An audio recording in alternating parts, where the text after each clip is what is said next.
Well, what's up, y'all? XROADZ podcast. We're getting back at it. We got a new podcast studio that's still building, but we're getting her set up. And today, first guest in this new spot at Soulfire Studios, ALIEN8ED Records, Manwitnoname, and Miss Crooshal. Hell yeah, man. I'm glad to be here. Excited, yeah. Dude. Last night's show was freaking rad, man.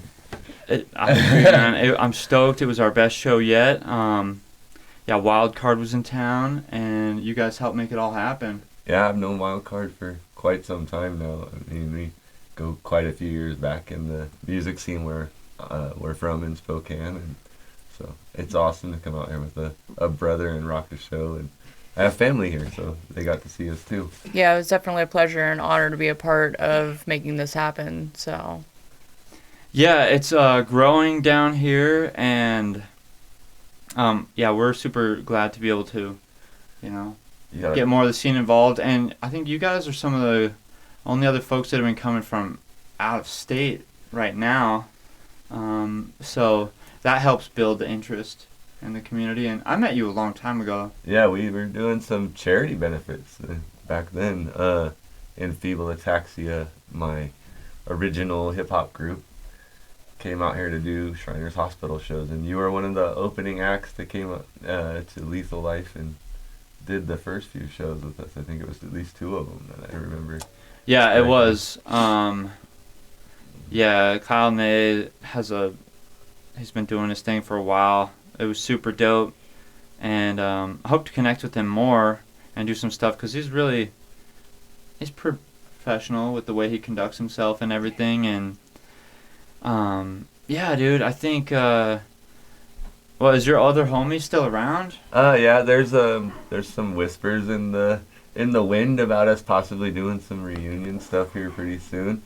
Due to the shared disability that we both have, cerebral palsy, he's had a few more health complications than I have throughout time, so he's been struggling with that, but on the rebound. And in the midst of all of that talk, made her an honorary member of Enfeeble Ataxia as well. So. Oh, nice. Yeah, so you might see me up on stage with them, rocking it out and bringing back those classic songs that they had, and it's going to be a lot of fun. I'm excited for that one. Yeah, that's awesome. It's cool to see you part of it. Your singing is super good, man, and I appreciate the that. rapping. At first, I checked you out online a bit. But it's so much different in person. It always is. I mean, for me, I like to claim myself as a chameleon. You never know, outfits change, style changes. You never know what you're going to get. I definitely say my spirit animal is a chameleon. Nice. I want to get a chameleon. I have a leopard gecko. I do too. Oh, nice. I had one for a long time. She was awesome. Yeah, I'll probably get another lizard here soon. Matter of fact, yeah, leopard geckos are cool. Yeah, I have an albino leopard gecko, and her name's Mrs. Pinky. Mrs. Pinky? Mrs. Pinky, because she's just plain out pink. Oh, yeah. I had, our first one, when we moved into our new place, there was this lizard on the porch, and it was about winter time. It was like October. And we called up the people that were there before, and they're like, oh, yeah, we just decided to set the lizard free. And I was like, set it free as in let it die? Because it's going to die. In this kind of climate, yeah. Yeah, this is Montana. This isn't the desert. Yeah, and all the stored fat in the tail was so just thin. Shrunk. Oh, and gosh. So we took her in. We got a terrarium, and she was doing really good for a long time. But I was still learning how to care for lizards. So after almost like a year or something like that, I should have been better about cleaning her eyes during shedding, because that kind of started a problem. But yeah, my wife called her Lizzo, and I love it. or like Queen Elizabeth. I'd call her Roxanne. So we turn the red light on. Yeah, for the heat. But the lizard of many names. Yeah, now we got one. We call him Bartledew. Bartledew. I like that. Yeah, it was from this from this guy on the internet that does like a bunch of like characters. He's kind of a chameleon too. He dress up like a gangster or a redneck or he's like a prankster. But yeah, for me it's just whatever mood I'm in. We had the leopard gecko we had is funny. We named her Jimi Hendrix, not knowing she was female. And then the only way to tell with a leopard gecko was to flip them over and look underneath the tail. See if and there's she a V. really didn't like being held. So Yeah. it took us forever until one day she climbed up on the glass, right? And I was like, Jimmy's a female. Jimmy's a girl, no! Right, yeah. Not Jimmy! Yeah, mine don't like to be held very much either. But, yeah, it's that's a cool way to be, especially with music, and that's what I love about hip-hop. So I feel like hip-hop's kind of like a multi-genre. You can throw all sorts of sounds in it. Yeah, Yeah. a lot of my music I have maybe jazz or R&B kind of influences that go into it. My goal is I want to bring those old school feelings and vibes and meanings in music and bring them into the hip hop that I do, because trying to, how do you put it? Incorporate. Yeah, incorporate all different age groups. Oh, yeah. As I can appeal to the older generation, whereas at the same time I can appeal to the new, bringing those old school meanings and everything into the mainstream, and bringing back those positive messages into the music. Yeah, and that's another thing that's really nice about being able to have an all ages venue. Last night, we had there was some kids, not a whole lot of kids, and then there were some older folks, and it's really cool, of course, to bridge that gap between all the groups instead of just, the 20, 30, 40. I'm 35 now, and still doing it. Of course, in my mind, sometimes I'm like, oh man, didn't totally make it as like a 20-year-old kid, but man, looking back, I thought I was an adult at 20 years old, and I'm like, I was just a Didn't we kid. all? Yeah. I know how the world works. Yeah. I don't want to put a stamp on my age because they say that you can age out of hip hop. I think it's the only genre where they set an age standard.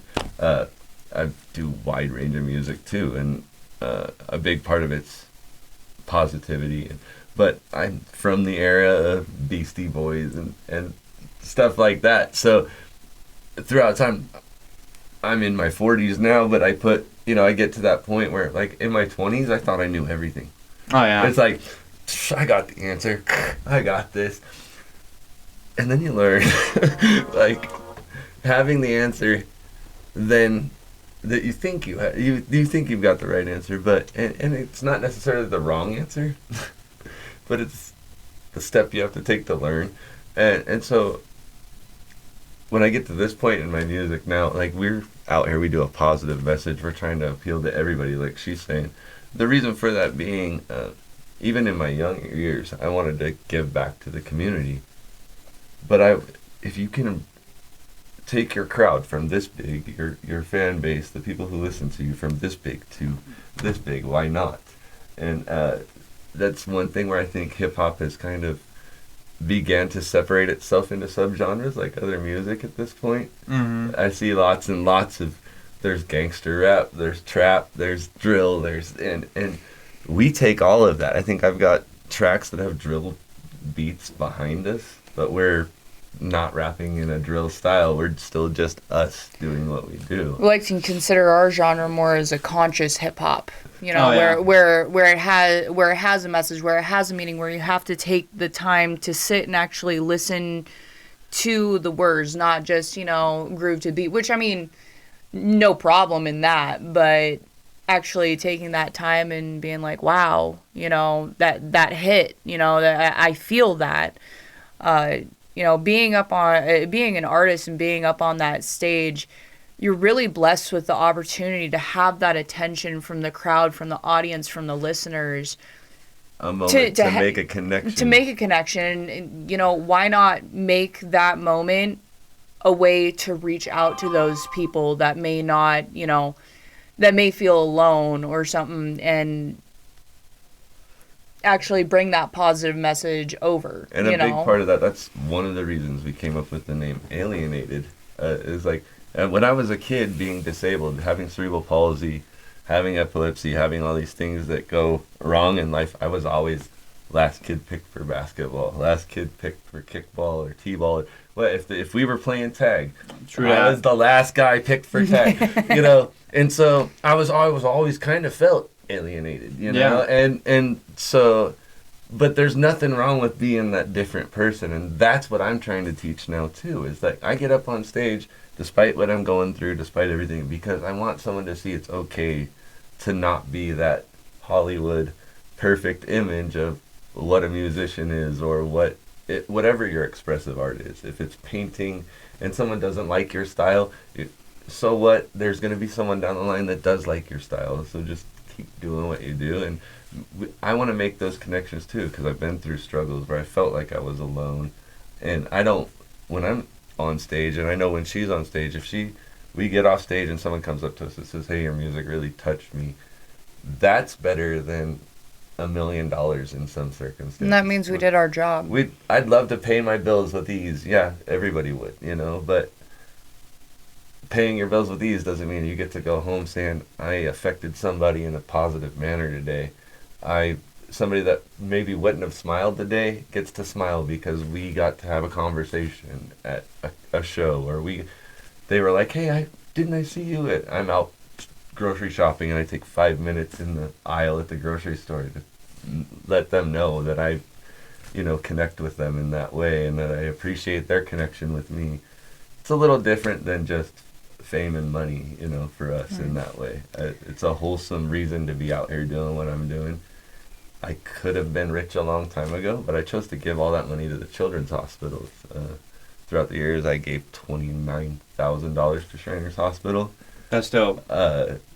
And we hope to do more things like that. We do Yeah. free shows for the community in Spokane. So it's a big part of connecting with community and creating a feeling of okayness in this world that's just crazy chaos right now. Like, we turn on the news and there's war, violence, that you can see all that every day. I don't want to hear that when I turn on some music to escape, because that's what music is for me. Yeah, true that. Because you were also saying that the hospital, they helped you initially, so that kind of started the Yeah. kind of relationship and the ball rolling. I was the kid that they told my parents, you're never going to do any of this.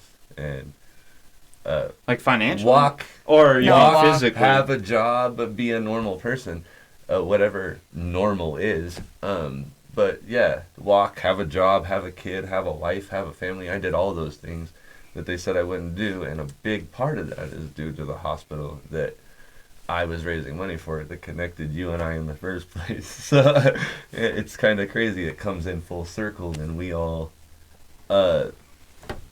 we made a connection, and now I see you doing that give back to the community here.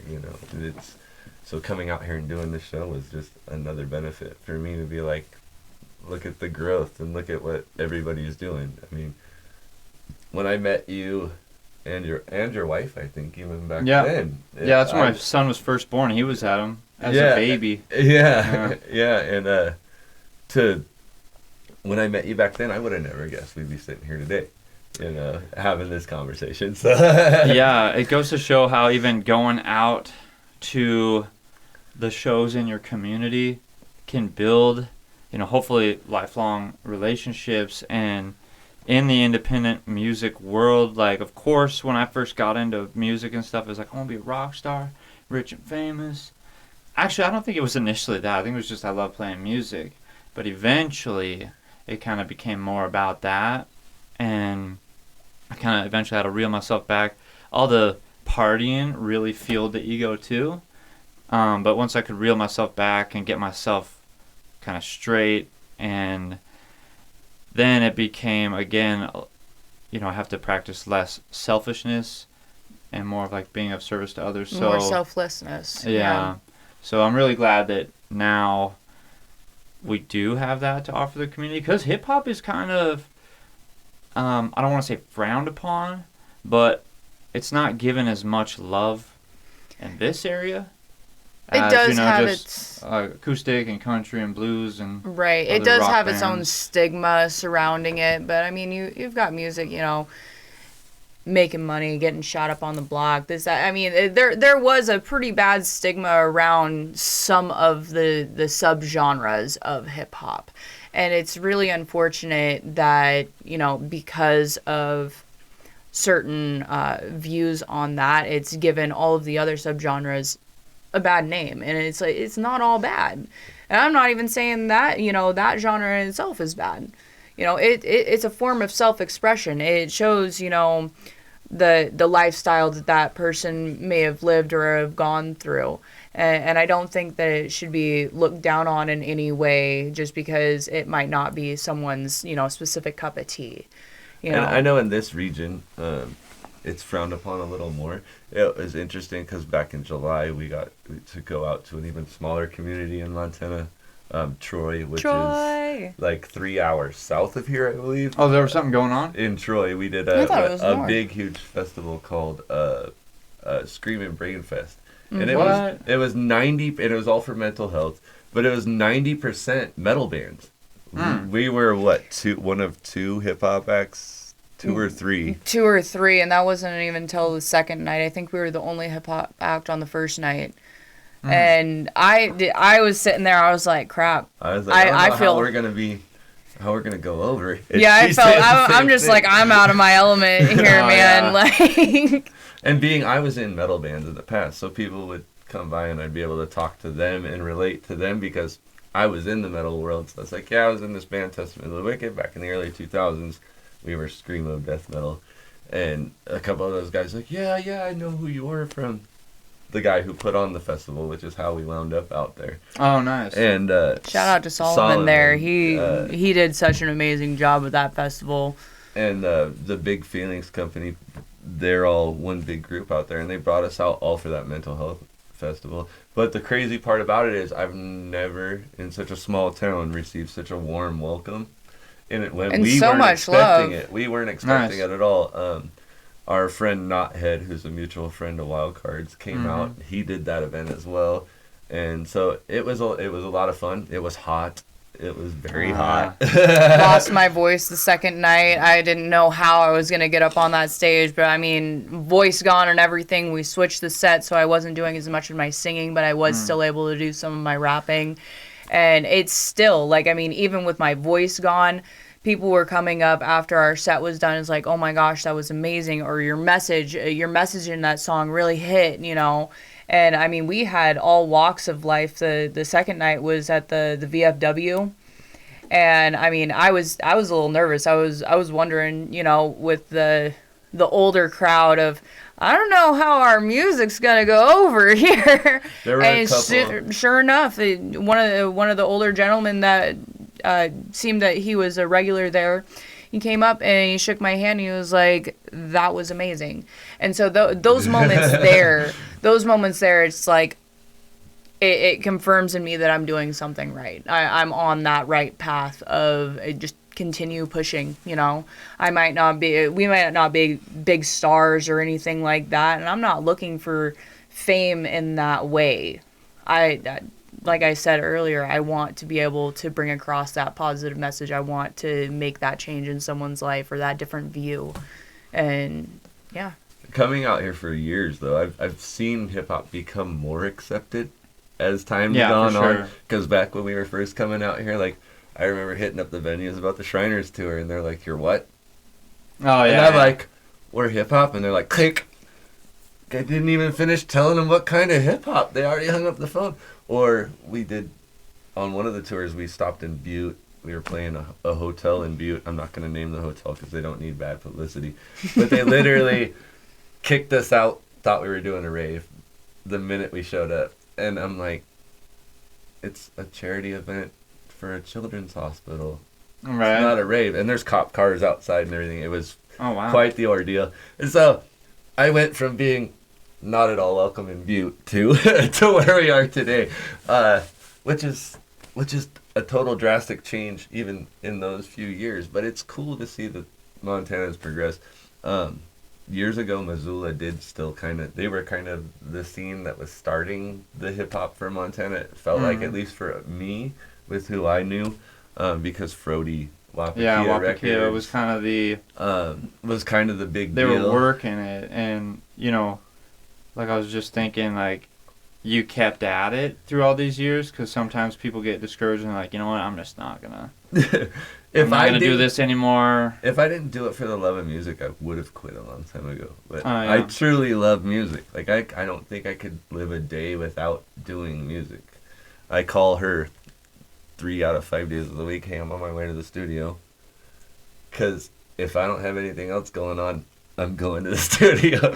So Any and all music, it amazes me and brings so much joy. I mean, we went to one of the first Governor's Museum here up the road, and they had an old Edison, two old or Edison. two old, yeah. Edison players. One of the ones that's like on a tube. Yeah, the little wax rolls. And then Dang. one that's an actual record, 78 record that they used. Yeah, and I mean, they were still in working condition. They put on, whether it be a record or one of the Edison rolls, and he put it in and everything, said that, no electricity, is all mechanical. And we just sat there. It was just in Whoa. silence, and both of us were just in awe. Like, Music I've is never that seen. much of a love for me. Like, holy shit! I'm like, this is a witness of one of the first home music players. Like, Just the right here in progression of where Helena. we've come, through music, and it fascinates me. They said, back then people were looking at it like magic. I still look at it like magic. It's pretty magical. You because- can produce your whole song on your telephone Yeah. now. It's crazy, insane. yeah. Yeah, like it went from that to I'm on my phone on some app doing a thing. It's just Yeah, AI will create it too. Sometimes I've messed with it and been like, write a country song about, like a cowboy falling in love with a transvestite or something. and it'll do it. It'll for do you. it, and it'll like write a really emotional piece about this love relationship. And I'm just like, wow, it's interesting. And it'll sound kind of funky, but I'm like, it's a little scary. And like we were talking about AI earlier, like I like to work with it and play with it a bit, but there's nothing like the Well- human. Like I've been like, yo, write some lyrics about a song like this. Maybe I would pick apart some things, but I'm like, it still just can't do what the human Brain mind can can do. do. Yeah. Mhm. Yeah, and that's the one thing that like I think somebody sent me a song not too long ago, and it was AI mixed. And I'm Mhm. like, geez, there goes my job. Yeah. But I hit play, and I'm like, this is incredibly sterile. Right. Like, there's no humanity left in the track. The AI itself literally removed every human mistake. And it was just like, I still have a job. But but at the same time, you're like, it's scary because what happens when they fix that, And then the next thing down the line, and as we talk about these things, AI is probably scanning and picking these things up once they're released on the Definitely internet. our voices and everything. Yeah. Like, I hear that even major record labels they're utilizing AI for like their artists. And I don't know if they're just doing it for demos, but They've released full Tupac albums. Like, they can't release them under his name, but there are full remixes out there where they've done Tupac releases that are just AI Tupac verses. A friend of mine was showing holograms, they have the Tupac hologram. Yeah. I hear more and more about hologram concerts, like Kiss, the rock band. They have like, they're trying to get into the hologram business for concerts one day. And I'm like, dude, this is like, There goes our job. I mean, we stand in front of Right. a camera after that and let the hologram do everything else. Right. I mean, we could be halfway across the world, and all they have to do is, put So a the- camera in front of us, and boom, So there's a anybody hologram in watching Vegas. This podcast, like, just keep your human aspects out there, man. You want a job too, right? Don't take ours away. yeah. Well, and then it's like, I would go deep into it, especially if I was tripping out, where it's like, maybe we are in a holographic universe, and this is the universe is a giant simulation on God's maybe we computer really are or in the something. I don't know. Matrix, yeah. Or you're in like a dream within a dream. I would be just like too deep into trying to figure out reality. And now I'm like, okay, just try and keep yourself grounded and based in reality, because it can be alienating. You It know, can, yeah. and it starts to that main character syndrome. Did you ever start hearing about that more when like COVID hit, where people be like, they started looking at other people as like NPCs in a video game, like, oh yeah, these people don't like really exist. They don't have like a soul or something. They're just part of this matrix or something. And I'm like, because started to fuck with me. Isolation did that to all of us. Exactly. Yeah. And I was like, maybe it's the aliens. I don't know, man. And what's weird is post-COVID, I've noticed the world has become increasingly selfish. And I'm not saying that to be a callous person, but I've noticed that it is more of a me world instead of an us world now. Mhm. It's because see we've that. all been so isolated. We were like a year and a half of just, you can't do anything. Yeah, that was really weird. It Stay definitely home seemed like and order your food online and like almost it It took- forced us to become completely individual for a while. It took our that human connection away. I mean, like, It's I mean, music hopefully helped start bringing that back. You know, Yeah. with getting out and gathering again. We're able to do that. So music can do that again. But it's crazy because AI is doing the same thing. It's kind of taking the human away from things. The interaction between each other. Because hey, I don't know how to do that job, but AI does. Or hey, I don't know who to do that job. I'm gonna pick up the phone and call Bill the repairman. It's yeah, it's and that's another reason why I've always wanted to have a podcast that's like face to face. Right. I've done a lot of Zoom ones and I still will, but there's nothing like when you can sit next to each other and kind of like feel each other's vibe. yep, their And- energy and aura. Yeah, it's definitely what it's all about. And it was good vibes last night. This place was vibing. But yeah, I was also gonna ask you. I talked to you a bit last night about your name, Mhm. Miss Crooshal, Yeah, and it's spelt differently. yeah, for sure. So, Miss Crooshal, I worked as a caregiver for several years, and I actually still do now, just a different company. But one of my logins to do med checks and everything like that, they made us a login based on our names, kind of jumbled up and mixed up. With mine, it was CROOSHAL, which has components of my first, middle, and last name, well, maiden name now, but putting it together, I'm like, that's it. Because at that point, I had just recently started doing music performances and recording when I had first gotten with Manwitnoname in the studio. And I was struggling trying to figure out what stage name I was going to go with. Everything just sounded corny or anything like that. And then just lo and behold, universe said, nope, it's Crooshal. So that's where that kind of generated from. It worked. So Yeah, you're like, man, this is a crucial thing about my career. I need to find the right name.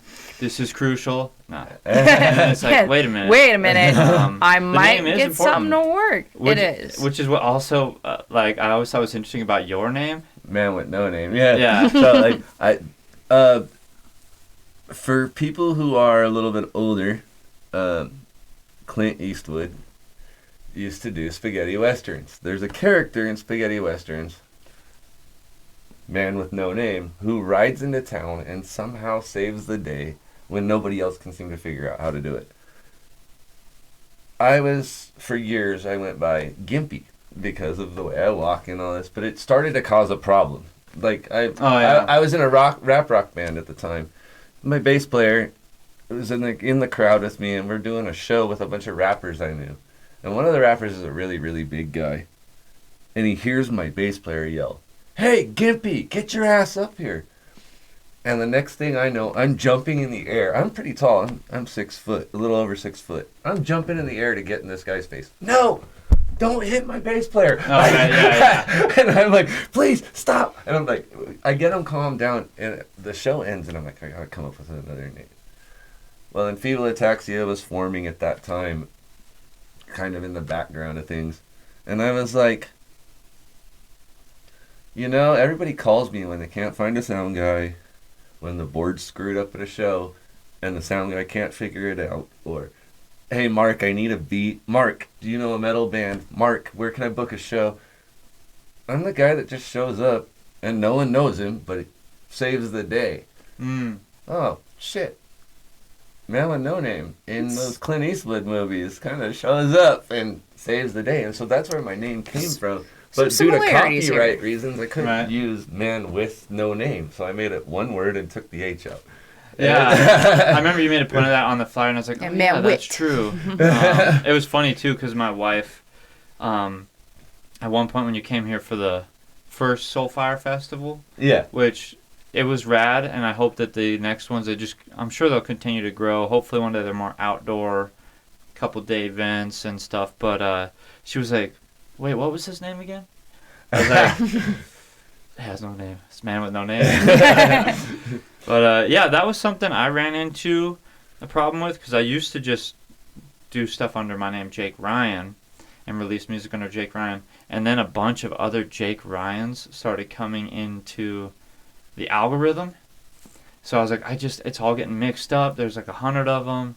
And so then I started releasing music under XROADZ with the XROADZ, because I was like, well, if you type it in, it's going to show up.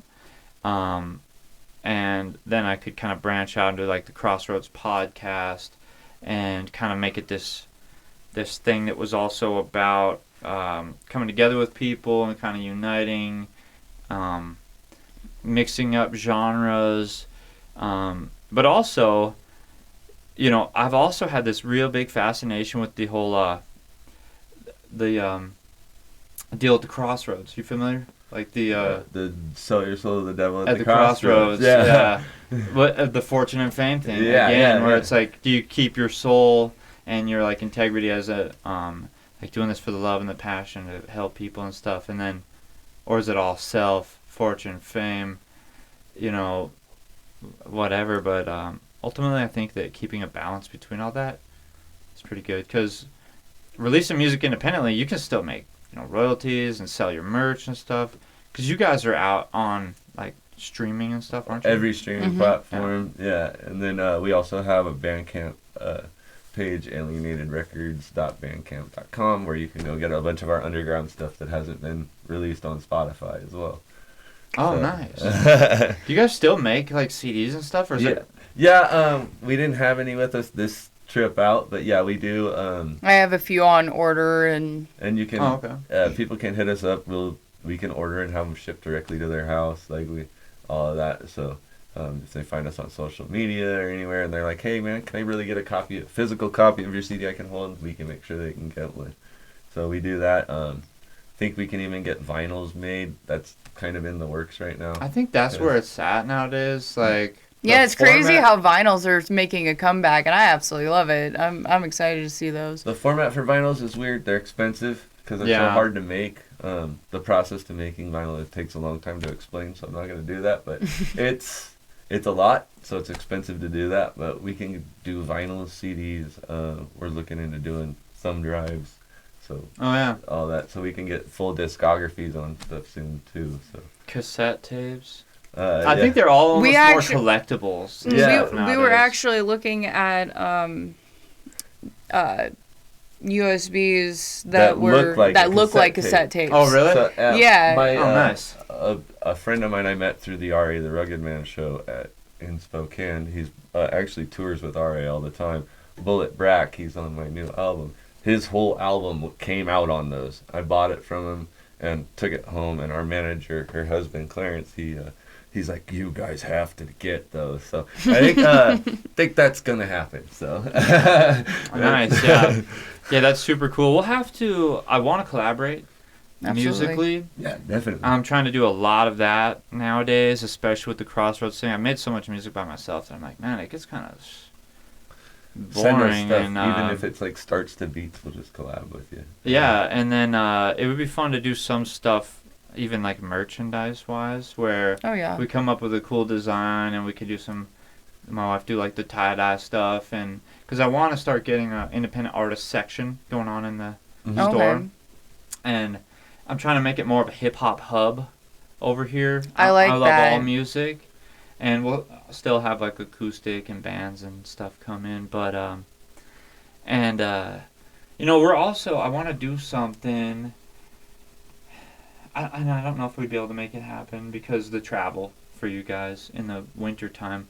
But I'm going to start trying to do something annually that's almost like a kind of like an awards show, like an appreciation to the artist, where I'll get like some catering and some other musical acts that I don't know are more like, I don't know, people that are like playing cello and stuff, and then kind of give some awards and appreciation out and like dress nice and but yeah, it'd be cool to get you guys Kind of involved like a semi-black tie affair. yeah, almost like they have like the players ball. yeah, the music awards and stuff where like, yeah, we get together and we're gonna show love. I don't necessarily want to be like, who had the best album of the year, and who Right. Yeah, no, not like some competition or anything. Yeah. Just an appreciation thing, because, I mean, everybody deserves credit. You know, especially independently, I've had people, you know, artists and just people that aren't artists say things, especially about hip hop, where they're like, man, just none of these guys, nobody that got talent. And I'm like, well, they have talent, and you get better Yeah. the more you do it, and they're expressing themselves. It's an outlet. It's therapeutic. It's like, I don't know what I would be like if I didn't create music, or at least write, Mm-hmm. because Yeah, no, like I said, like if I didn't love music, I would have quit a long time ago. But I don't know what I would do with myself if I didn't make music. I think that's all I was meant to do, is make music and cook good food. And yeah, you make enjoy food, life. right? Yeah. What's the I own a company called Foodgasm out of Spokane, and we're getting ready to build a whole new truck and whatnot, and get rolling again here soon. So I look forward to that. I also work out of the Globe in Spokane too. We cook for the drag queens brunches. oh, nice, Your camera just went down. nice. You lost one. I lost one. Well, I probably should kind of wrap it up here. We've Because gotta I know get you guys on got to hit the road. Yeah. And sorry I was late today. I freaking slept in. Well, we had a Past my rocking show. alarms. That kind of happens. And Oh, yeah. yeah, I'm soccer coach for my son's team now. Oh, there you go. I never expected that, but it's fun. So A new and then working adventure awaits. construction all week till I'm like, oh man. But I gotta keep this. I love this, and I love that I can connect with you guys. Absolutely. And we'll have to make some more plans in the future, Springtime With we'll have to shows, come back out. making art collaborations, music collaborations, and And if I come back in during the holidays for family, I'll have to make sure I give you a call and come in and say hi. yeah, most definitely. Oh. I don't know. Is there anything else you want to say Uh, to the peeps? Go and check us out on all streaming platforms, add us on social media, and make sure you guys come down and support this guy at his shop, man. He's working hard to do this. So Absolutely. come Him and get his some of this wife. really cool clothing they got. Come check out the studio. It's pretty sweet. I was going to say, I got some of my bling last night. They got alien gear. They got a little bit of everything in here. So, Yeah, true that. So for all you extraterrestrials out there, this is where you got to be. yeah, You just know, let I'm hoping we might be on the waves way out there in another world, Yeah. another dimension. I don't know. Land in never the know. parking lot. Come get some merch. Yeah. All right. Well, thank you guys so much. Great to see you Thank you. again. Absolutely. I really enjoyed it. I really enjoyed the performance too. Thank you so Thank much, you. man. We got the fans on stage, Yeah. so your Oh, hair that was was like great. blowing in the. My beard was doing Yeah, you're. I was doing the Apollo commercial. Me too. Everybody's like, man, that beard is gorgeous. I come out as Gandalf the Grey. I might come back as Gandalf the Great. We'll see. Yeah. All right, guys. Well, have a safe trip, and thank you again. Yeah, Absolutely. man. Thank you.